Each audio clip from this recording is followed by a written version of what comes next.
Welcome to my channel. In today's video I will show you how to create a photo design using just your mobile phone. I will start with a simple photo.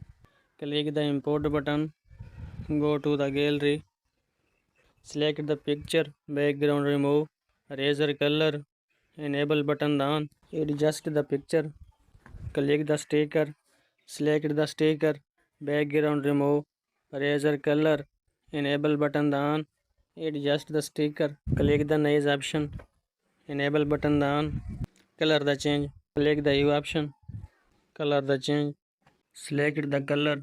Now your design ready.